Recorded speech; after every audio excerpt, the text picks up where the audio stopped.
Seja bem-vindo ao 6º episódio do AprovaCast, o programa que tem o objetivo de te auxiliar a estudar mais e melhor a cada dia. Comigo, Lucas Mazo, sou defensor público no estado do Rio Grande do Sul, estão Maurício Rossato, juiz de direito em Minas Gerais. Tudo bem, Maurício? Tudo certo, Lucas. E Adriel Fernandes, advogado e estudante para concursos públicos. E aí, Adriel, tudo bem? Tudo certo, pessoal? Tudo bem. Nos episódios passados, nós começamos uma série de programas que se chama Os 7 Pecados Capitais dos Estudos para Concursos Públicos. Aqueles erros básicos que você não pode cometer nesse início de estudos. E no episódio de hoje, que é o nosso 6º episódio, o penúltimo dessa série, nós vamos tratar sobre o pecado capital da preguiça. Maurício, eu quero começar contigo e já te perguntar de cara, durante os teus estudos, quanto essa dificuldade física ou até mesmo essa estafa mental que caracteriza a preguiça foi prejudicial durante a tua preparação?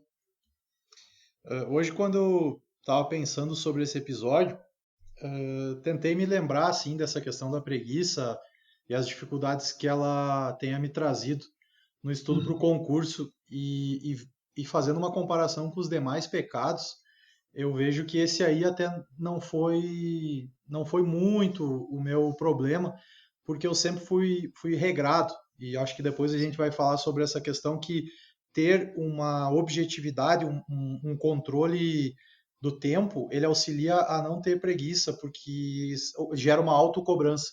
Mas, assim, é claro, teve dias que vem a preguiça, fica difícil estudar, né? Todo mundo vai ter esse dia, só que é preciso que isso aí não vire uma regra, né? Uhum.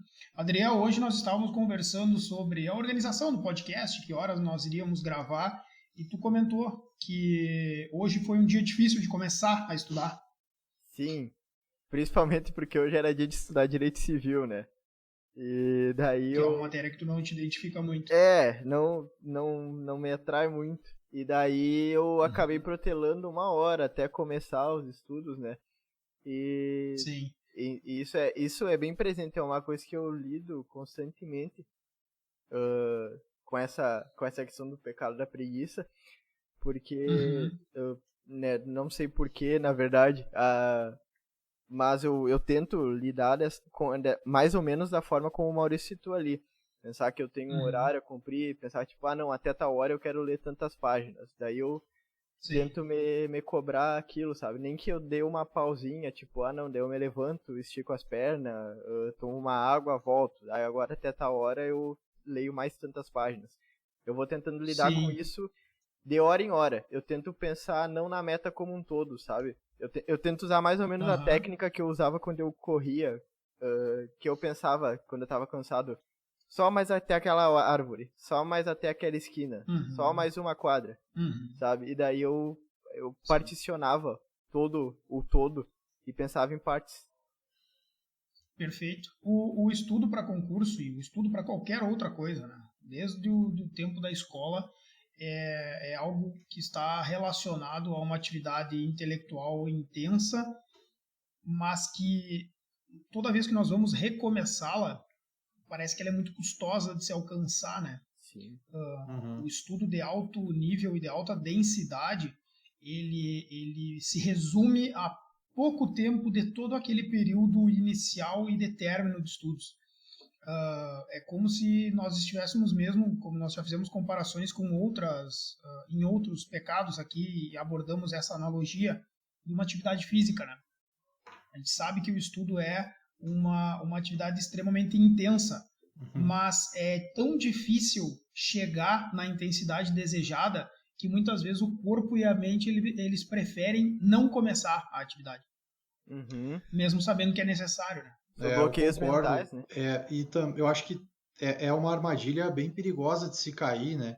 Especialmente quando já se está algum tempinho estudando, que a pessoa chega assim, eu já vi quase tudo, ou já vi tudo mais de uma vez, e ela acaba, hoje eu vou me dar um descanso.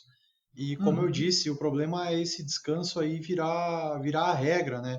Sim. Como a gente vem dizendo aqui, eu acho que quase todos os episódios, a gente fala que o segredo está no meio termo, né? Ao mesmo tempo em que não se pode ter uma preguiça que seja algo que evite o estudo, não é necessário que haja uma cobrança no sentido de que impeça de descansar. Eu tive um problema, eu acho que foi o contrário da preguiça, que eu me culpava muito por todos os momentos em que eu não estava estudando, eu estava pensando em estudar. Eu me culpava por, hoje eu não vou estudar um pouco, vou dar um tempo para minha cabeça, descansar. Só que ao mesmo tempo em que eu assistia a televisão, por exemplo, vi um filme, eu não estava descansando. Então eu acho que ao mesmo tempo que a gente Tava tem se martirizando por não estar estudando. Exato. Então, acho que ao mesmo tempo em que a gente tem que cuidar com a preguiça, a gente tem que cuidar com o oposto dele, que é, digamos, não descansar. É sempre querer estar estudando, achar que o descanso é inútil. Eu acho que é um ponto também bem relevante a gente trazer aqui. Descanso é diferente de marasmo, né? Às vezes também tá naquela sensação de que a tua pausa tu tá fazendo a pausa porque tu tá envolvido nessa questão da preguiça, né? Só que às vezes também eu acredito que seja uma questão de negociar, né? Por exemplo, nas minhas metas diárias eu estudo um ponto por dia. Se eu estudar aquele ponto, cara, em 4 horas, beleza, pronto. Eu já cumpri a minha meta. Eu tento fazer esse negócio, porque obviamente que existe a preguiça desde o início que eu começo. Mas eu pego e jogo ela lá pra frente. Eu negocio com ela e digo, ó, eu vou te dar espaço pra te se criar, mas depois que concluir a meta. Sabe? Sim. É uma forma também de tu lidar com a situação. Vocês acham que preguiça tá vinculado com motivação ou falta de motivação? É uma situação bem complicada. Eu acho um assunto bem delicado de se falar, porque muitas pessoas vão atrás da motivação para estudar para concurso público. Como eu disse, eu combati a preguiça com cronogramas, com rigidez, com padronização. Eu sempre gostei muito de números, porque com números é possível fazer uma avaliação se o estudo está bom ou não. Eu acho que assim, 90%, eu vou chutar um percentual aqui, 90% das vezes o que o estudante precisa é organização e uma padronização do estudo. 10%, como se fosse uma disciplina. Disciplina, isso, exatamente a palavra que estava me faltando. 10% é motivação. É pegar, abrir aquele vídeo no YouTube que vai te dar um gás, algo do tipo, sabe? As pessoas às vezes ficam dias assim buscando qual vai ser o vídeo motivacional que vai me fazer estudar hoje. Quando na verdade o que ela precisa é uma disciplina. Ela precisa entender que hoje eu preciso estudar 8 horas por dia. Eu vou dormir até que horas? Eu vou acordar às 9 da manhã. Eu consigo estudar minhas 8 horas durante o dia inteiro? Não, então eu preciso acordar um pouco mais cedo. Eu preciso deixar minha preguiça de lado. Eu quero mesmo passar no concurso público? Então não é a motivação, não é vá lá, acorde todo dia de manhã, enquanto os outros dormem, você está trabalhando. Não é por aí. É disciplina, é saber que vai ter uma carga longa de trabalho, que às vezes os resultados vão demorar um pouquinho a aparecer, mas seguir sempre fazendo a mesma coisa, seguir sempre fazendo, cumprindo horário, sendo disciplinado. Acho que essa é a palavra-chave.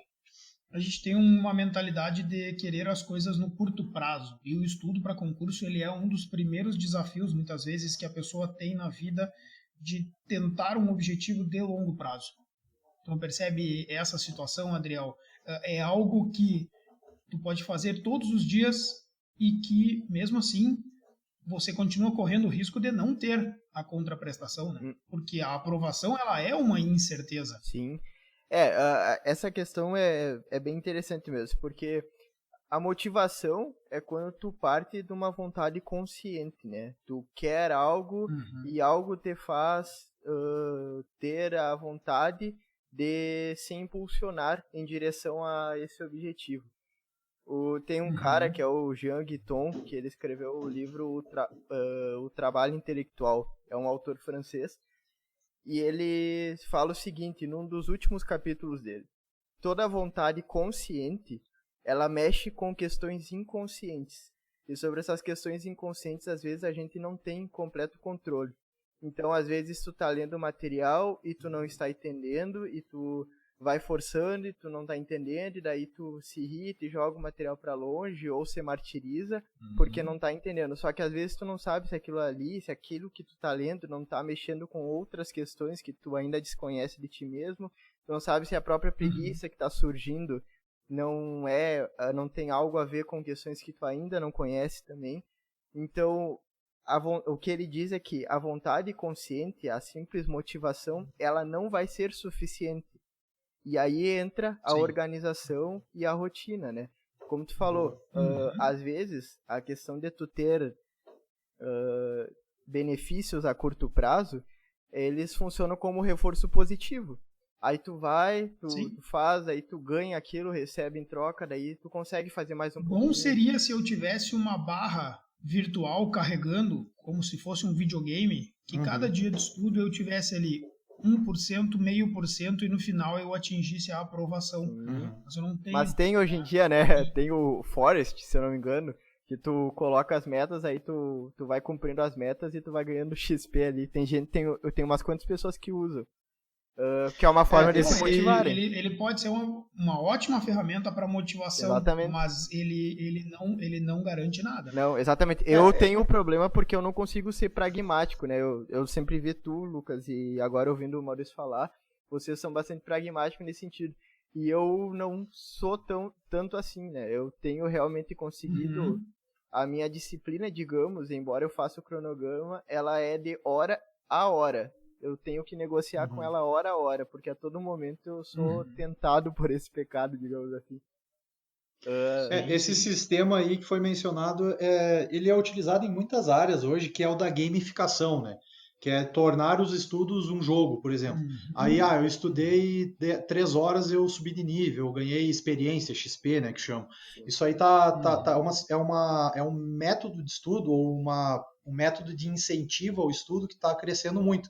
Mas isso não deixa de ser uma padronização, não deixa de ser uma forma de se disciplinar. Eu vou querer atingir o nível 10 dos meus estudos até tal dia. Aí eu cheguei no nível 10 aqui. Mas isso não quer dizer, que nem o Lucas disse, que vai ocorrer a aprovação. Sobre essa questão eu falei de vídeos motivacionais, eu tenho as minhas, apesar de, e aqui a gente tem que falar dos nossos equívocos. Eu assisti algumas vezes, assim, em dias que eu estava a ponto de desistir de estudar, e isso vai acontecer algumas vezes. Eu ia lá e abrir o YouTube e assistir alguns vídeos motivacionais. Hoje, um pouco mais maduro, eu via que não era por causa do vídeo que eu voltava a estudar, que eu voltava a ter motivos para estudar. Mas sim porque eu descansei minha cabeça, eu esfriei a mente, eu voltei ao meu normal, eu readquiri a razão. E sobre vídeos motivacionais, qual que é o problema que eu vejo, pelo menos? Se vocês repararem, os vídeos motivacionais, eles trazem sempre pessoas, por exemplo, se for de corrida, eles vão trazer super atletas lá, que eles são os melhores da área deles. Se for uma questão, por exemplo, de envolvendo intelectual, vai trazer um enxadrista lá, o melhor do mundo, que venceu o melhor computador do mundo. Essas pessoas, elas não chegaram ali por meio de motivação. Elas chegaram ali por meio de muita dedicação, teve muito estudo, e é o que às vezes esses vídeos motivacionais não mostram. E isso pode gerar uma falsa expectativa de que, nossa, eu sou uma pessoa muito motivada e eu vou obter meu êxito. Só que tem muita gente motivada que para no meio do caminho, né? Eu tenho uma história sensacional, que eu sou de uma cidade do interior do Rio Grande do Sul que se chama Santo Ângelo. E o Santo Ângelo, a cidade, tinha um time de futebol. O meu pai foi jogador desse time lá nos anos 70 e ele brincou que teve uma vez que veio um time argentino jogar com eles. Chegou ali, tomaram 3-4-0 em casa. E aí depois tinha o jogo da volta, né? Tinha que ir para a Argentina fazer toda aquela confraternização e jogar com eles lá. Aí o pessoal foi de Santo Ângelo até a Argentina num coaching motivacional inacreditável. Ele disse assim, não, nós chegamos lá, o o treinador estava tão enlouquecido que nós saímos daquele ônibus, só queria direto ir para cima daqueles castelhanos, entendeu? E aí, qual foi a frase que ele qual é a frase que ele termina a história? Né? Perdemos motivados. É exatamente isso aí. Perdeu motivado. Nós estava bem louco no campo e dele gol deles. Não adiantou nada. A gente não treinou, não pensou na estratégia, não imaginou como eles fossem jogar e no final perdemos motivados. Era grito para tudo que era lado, era a vontade de todo mundo fazer o que conseguisse para ganhar o jogo. Tomamos outros 3-0, voltamos para casa bem quieto. Então, essa que é a diferença. Aí eu fiz uma pesquisa que eu achei muito interessante, tá? Que é a diferença da motivação extrínseca para a motivação intrínseca. Vocês já ouviram falar nisso? Sim. Não. A motivação extrínseca, ela é essa motivação, Maurício, que tu estava comentando. Ela é uma motivação que tem origem em fatores externos ao indivíduo, tá? Como, por exemplo, um vídeo motivacional que tu olha no YouTube, aquilo te impressiona e te traz, até mesmo por descarga hormonal e outros fatores químicos cerebrais, aquilo te traz um encorajamento para iniciar determinada atividade. Muito bem. Ela sim existe e ela pode muitas vezes ser utilizada como uma propulsão, como se fosse uma explosão necessária para o início de algo. Mas ela é ineficaz para a continuidade a longo prazo das atividades. Então, o vídeo motivacional, ele pode sim ter alguma utilidade, mas ele não tem esse aproveitamento a longo prazo. Tu sabe que... E por isso, a motivação... Perdão, só para eu concluir aqui, André, a motivação extrínseca, ela se diferencia da motivação intrínseca, que tem origem em fatores internos do indivíduo. E essa sim, ela é menos explosiva, mas mais duradoura, tá? Quando nós trabalhamos com, por exemplo, propósito de fazer alguma coisa, disciplina, organização e grandes metas subdivididas essas grandes metas em pequenas metas, eu tenho motivação intrínseca e eu não preciso da motivação extrínseca para dar o meu pontapé inicial. Porque muitas vezes ele já vai acontecer de forma automática. Eu vou sentar e vou começar a ler, mesmo não tendo prazer, mesmo não tendo vontade, até o momento em que eu me percebo já introjetado dentro daquela atividade. Certo. Tá? É a motivação intrínseca que faz o sujeito atingir grandes objetivos de longo prazo. A motivação extrínseca, ela só serve para o treinador dar uma inflada no time no intervalo, na hora de tomar água. É aquele monte de grito que o cara dá pro pessoal voltar, né? Vamos falar uma expressão normal aqui, popular, um pouco mais louco pro jogo. Claro. Talvez ela sirva ali antes Só que ela dura 5 minutos. Isso aí. Ela dura 5 minutos. Ela vai injetar um pouco de coragem no corpo do cidadão, mas dali a um pouquinho ela já se terminou, ela se esvaiu. E aí o cara vai procurar um outro vídeo no YouTube. A gente pode colocar aqui áudios de estudo, de vitória, de não sei o quê, que o cara vai ouvir o podcast e vai sair correndo para arrancar os livros com os dentes. Mas não adianta nada. Dali 5 vai subir a naftalina. Cara, dali a pouco isso já terminou. Eu fiz, durante alguns anos, eu treinei taekwondo, né? Daí eu fui competir algumas vezes eu morava em São Borja, que é uma cidade do interior aí aqui do Rio Grande do Sul também. E eu fui competir algumas vezes na Argentina. Na primeira competição que eu fui ali, eu perdi. E daí eu tinha ficado bem arrasado. E então a pessoa que me treinava, né, o professor, ele me mandou um vídeo motivacional. Só que o vídeo era tipo aquele coaching de fracasso, né? O vídeo era o do Michael Jordan, falando que talvez fosse culpa dele, que ele fez todo mundo olhar e pensar que era só fazer umas cestas bonitas, que era só marcar ponto e isso e aquilo, né? Ou talvez tenha sido culpa das pessoas que olhavam para ele e esqueciam que por trás de cada cesta tinham milhares de cestas que ele errou até ele aprender a fazer as cestas do jeito que ele fazia. Que tiveram horas em que ele ficou treinando e se especializando para que ele atingisse os objetivos dele, para que ele chegasse onde ele chegou. Esse é o problema do vídeo motivacional, né? Ele é reducionista, né? Ele pega o Messi ali fazendo o melhor que ele sabe fazer no ápice da carreira e ele vende aquilo ali como se fosse fácil, como se bastasse empolgação.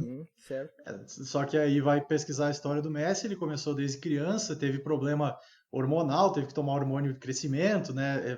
Tem várias dificuldades na vida dele que às vezes não olha, não é mostrado. E o tempo de treinamento, e o tempo dedicado à preparação física, sabe? É que eu acho que a gente já falou várias vezes, o concurseiro, hoje, ele é um atleta de alta performance, só que uma alta performance intelectual. Hoje não se passa, eu acho que nunca se passou, isso é uma história, uma falácia gigantesca, não se passa em concurso por sorte. Quem passa em concurso, e aqui não é se vangloriando, é porque é uma realidade, é o atleta olímpico que treinou os 4 anos ali, até mais antes da Olimpíada, e foi lá e fez o melhor. E às vezes o que vale para esporte de alta performance vale para concurso também, no seguinte sentido, parem de falar para quem já passou, para quem é juiz há 20 anos, para quem é procuradora da República há 20 anos, para quem é policial federal há 20 anos, parem de falar que na época deles era mais fácil. Não é assim que funciona. Se hoje as provas são diferentes, meu amigo, então aproveita, porque daqui a 1 ano elas vão ser mais difíceis e daqui a 10 anos elas vão ser mais difíceis ainda. Então elas estão sendo as provas mais fáceis para o teu tempo. Exatamente. Agora. É a mesma coisa querer comparar. Agora a gente falou de futebol, vamos comparar o Pelé com o Messi. Exatamente, as pessoas olham e fazem comparações diferentes. Ambos foram geniais, cada um no seu tempo. Exato.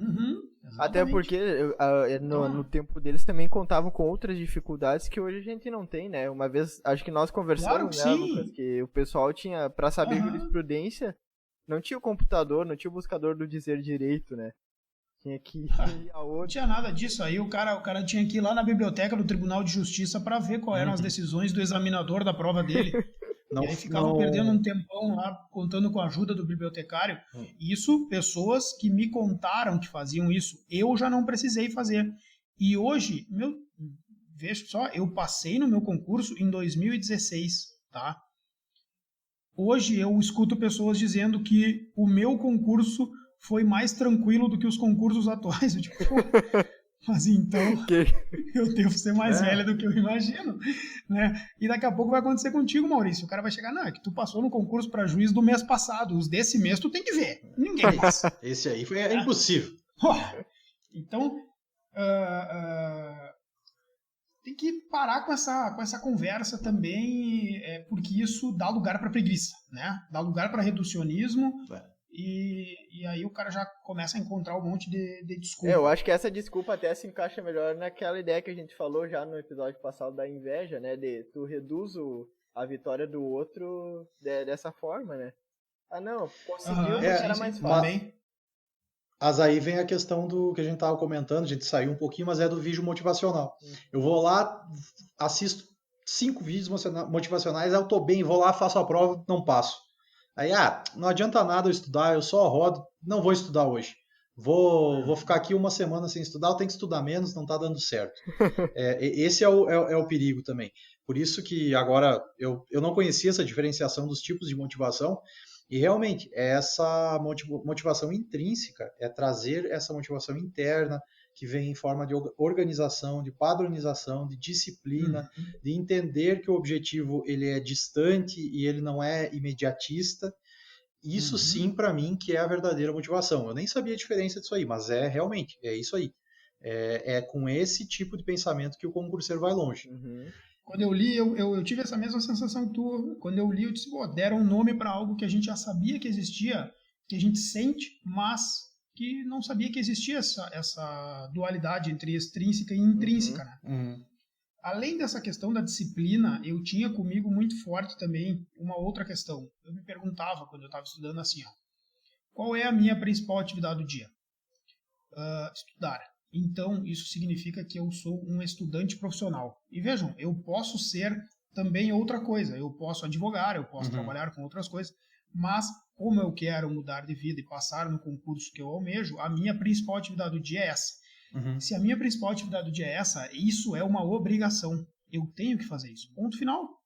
Ponto final. Assim como eu tenho que cumprir prazos na advocacia, assim como eu tenho que realizar audiências na magistratura, a minha obrigação como estudante é estudar. Vencer o ponto do dia, por mais difícil que ele seja e por pior que seja aquela disciplina. E acabou a conversa.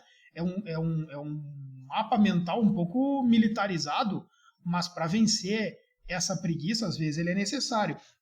E depois de um tempo, eu estudava para não perder tudo que eu já estudei. Tudo que eu já tinha estudado. Então, assim, não quero, não aguento mais, não quero começar. Acabei de almoçar e não aguento, não quero começar.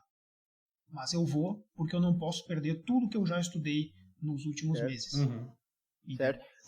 Mais Cara, assim, até essa questão que tu falou de ser militarizado, eu vou pedir um espaço para discordar um pouco, porque eu acho que assim, a questão do militar na hierarquia, ela tá geralmente associada a ter um outro que ordena e tu obedece, porque se o outro descobrir, pode haver punição, né?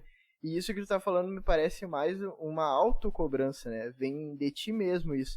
Que eu acho que é interessante. Sim, nesse sentido, sim, uma cobrança de terceiros. Eu vou aproveitar esse teu gancho para trazer para a pauta o seguinte. Pra gente pensar um pouco, né? Convidar a refletir no fato de que será que a preguiça, ao que será que essa preguiça está relacionada? Porque eu fico pensando, as pessoas que dizem que tem preguiça, quando elas estão matriculadas na universidade, e agora eu estou falando também uma experiência por mim, que é algo que eu me dei conta, né, durante esse tempo que eu venho estudando.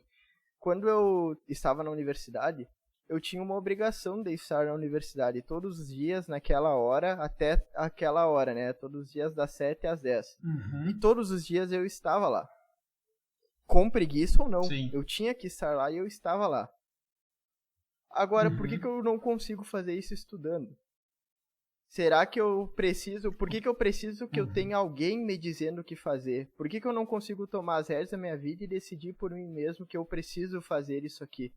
Porque eu dependo de uma terceira pessoa. Isso é algo a se pensar, né? Sim. Quando a gente fala de autoconhecimento, isso também está imbricado, né? Não, com certeza. Eu disse no sentido militarizado de fazer atividades de forma organizada, claro. a ponto de, às vezes, elas serem organizadas e até chatas por serem tão organizadas. Sim.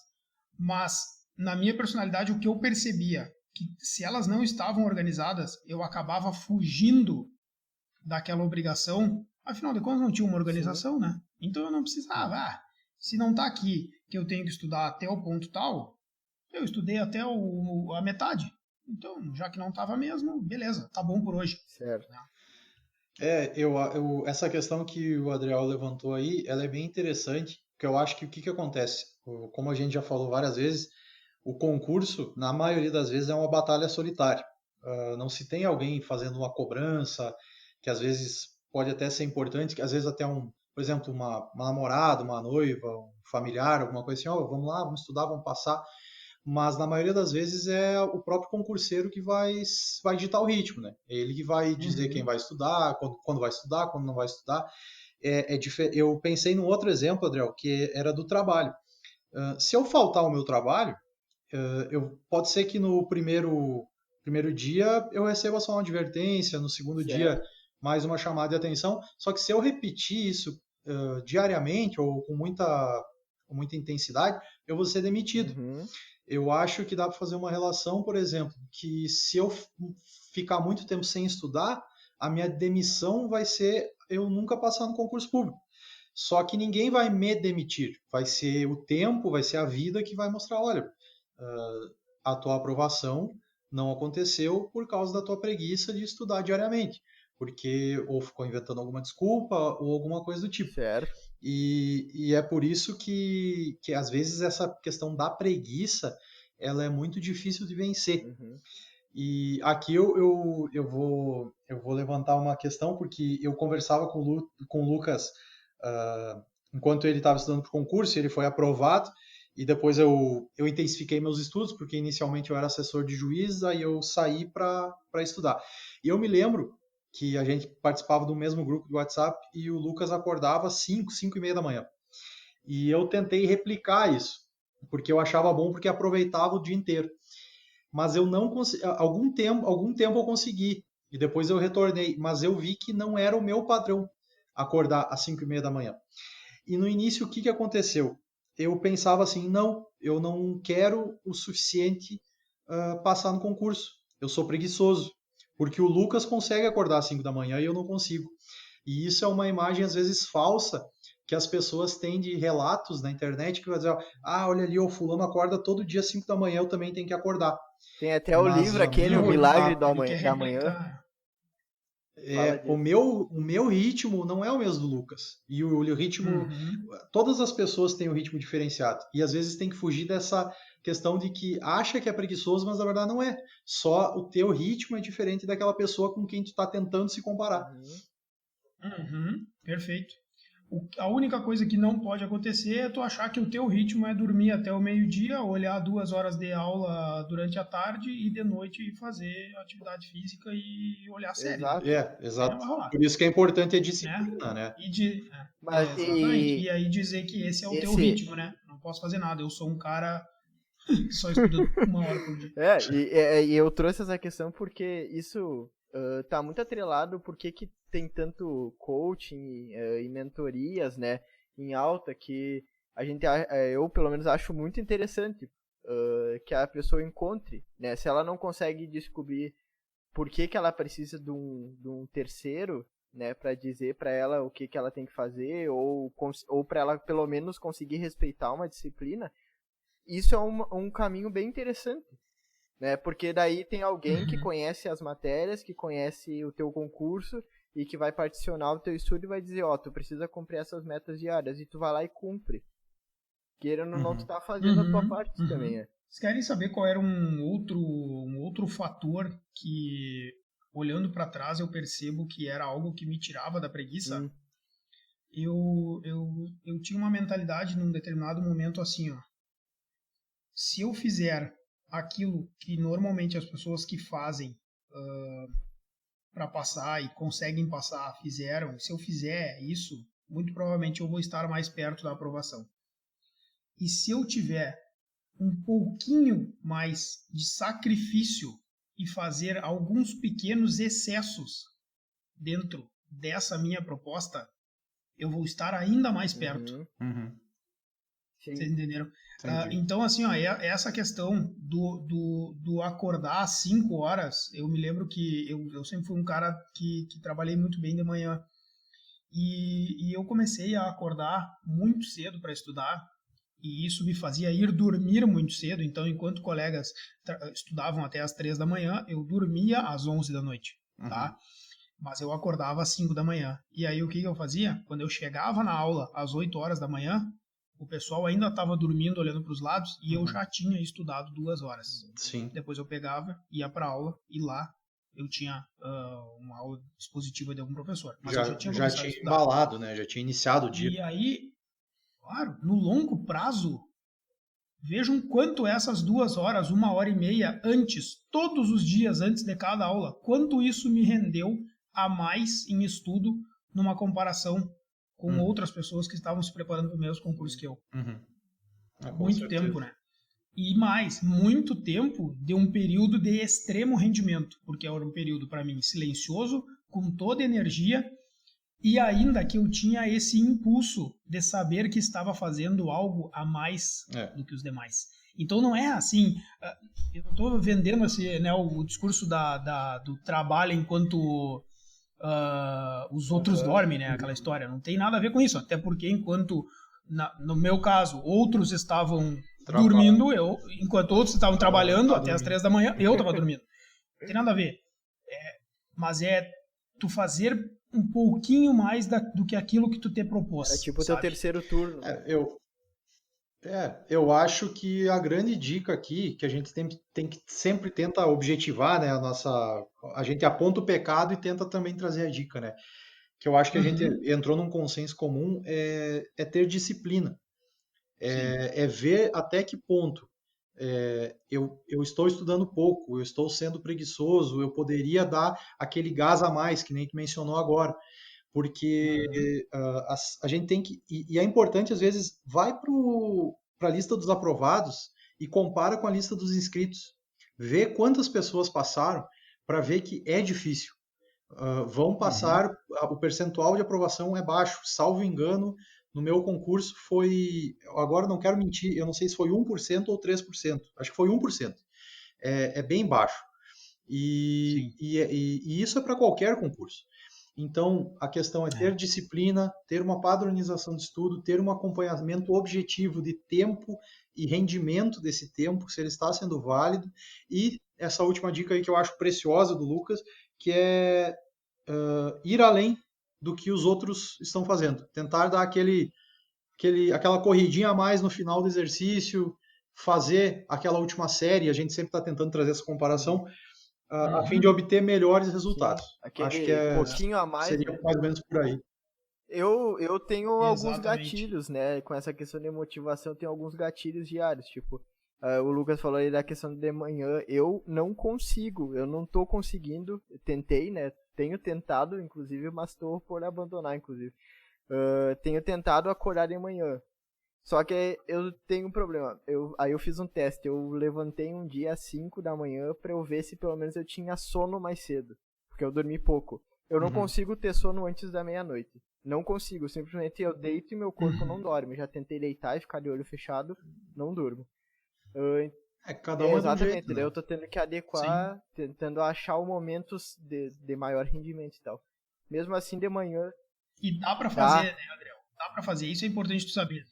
Quando eu estava estudando para a prova oral, eu e um colega meu hoje, o Rafael Maganin, e o Rafael era um cara notívago, tá? Ele estudava, ele acordava às 11 horas da manhã, comia e ele começava a estudar e ele só parava a hora que ele não aguentava mais. Sim. Tá? Isso para a prova oral do concurso, nós já estamos falando num momento bem mais avançado em que tudo é estudo, né? A gente só pensa nisso. Mas ele fazia assim. Ele dormia até às 11 horas e pouco da manhã, acordava, comia, e aí ele começava e não parava. E eu era o oposto. Eu acordava às 5, fazia aqueles meus turnos de estudo e dormia muito cedo. Então era muito engraçado, porque enquanto ele estava estudando às 2, 3 horas da manhã e me mandando dúvidas no WhatsApp, eu respondia às 5. Sim. Quando ele estava dormindo. E ele ia olhar ao meio-dia. E aí eu já tinha mandado dúvidas para ele. Às 6 da manhã, às 6:30, estava eu lá mandando dúvida para ele. E ele vinha me respondia às 2 da tarde. Então não tem problema. Os dois conseguiram aprovar utilizando horários de estudo eu acho que não é isso o decisivo, mas, né? É a questão principal, acho que é a não é o decisivo. Mesmo. Porque organização e estudar, ter propósito e ter certeza de que essa obrigação do dia certo. vai cumprir. E daí que eu tava falando que eu gosto de ter alguns gatilhos, né? Principalmente durante a manhã, que é um período mais difícil pra eu estudar. Mas um dos gatilhos que eu tenho no meu computador é uma foto que o Lucas me mandou quando ele viajou. Pra onde é que tu tinha viajado mesmo? Aquela foto que tu me mandou. Ele me mandou de madrugada a foto, ele devia estar em outro fuso e tal, falando... Eu achei que tu ia falar que ele mandou uma foto do contra-cheque dele. Não. Esse aí eu tiro no portal transparente. Mas aí ele me mandou uma foto. Eu lembro dessa foto, cara. Eu te mandei justamente e eu mandei, óbvio. Exatamente. Valeu a pena. Todo dia acordando às 5 da Falou manhã. Exatamente isso, tava na mensagem. Daí eu botei no meu computador. Então toda manhã que eu ligo o meu computador, eu tô meio, né, daquele jeito, acordando de manhã, sem muito clima. Eu olho aquela foto e eu penso, caralho, vamos dar jeito de abrir esse PDF e começar a estudar. Cara, eu tenho certeza que daqui uns dias tu vai me mandar aquela foto de novo e vai dizer, concordando que valeu a pena. Vai dar sim. Antes, não sei se contigo aconteceu. Eu falava pra ti, Maurício, que ia dar e tu dizia, pois não sei. Quando tá estudando parece que nunca vai dar certo. Nunca vai dar. O cara sempre acha que é o pior, né? Justamente na minha vez não vai dar. Mas até chegar ao ponto que eu tinha certeza que ia passar. chega nesse momento. Uma outra motivação boa é no susto, né? O Lucas me falou um dia, Adriel, pegue, verticaliza o edital e só dá uma olhada em quanto tempo tu vai levar estudando, que só aí tu já te assusta e começa de uma vez. Aí eu fiz... Joga o edital no calendário pra te ver. Essa é outra boa. Porque daí tu liga o teu senso de necessidade e obrigação de fazer. Meu Deus! Né? Eu tenho que começar, porque senão eu vou levar 10 anos. No final do ano eu não vou nem ter terminado, como assim? Exatamente. Muito bem, vamos pro nosso quadro do final do episódio com o Maurício, que é o Com Cara de Prova. Aquela dica rápida, objetiva e clara que nós damos para quem está nos ouvindo de algum assunto que tem cara de prova. Eu quero comentar, eu vou te pedir para comentar, Maurício. Desculpa, me enrolei aqui, mas vou pedir para te comentar o que não tem cara de prova, que hoje nós comentamos, que se trata sobre assuntos que estão na moda e estão sendo discutidos na mídia.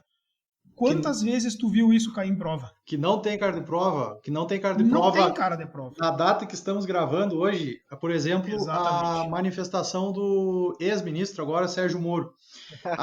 Vamos ver quais são as consequências jurídicas da fala.